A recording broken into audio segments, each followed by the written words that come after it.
ఇంటికి తొలి చూలు పిల్లాలు అందం జన్మ జన్మల పుణ్య ఫలముగా గాలువారు పసి పాప నవ్వులే ఆలు మగలకు అందం.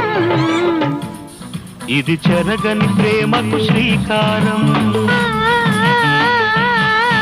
ఇది మమతల మేడకు ప్రాకారం. పండిన కలలకు శ్రీరస్తు, పసుపు కుంకుమకు శుభమస్తు. కనివిని ఎరుగని అనురాగానికి కల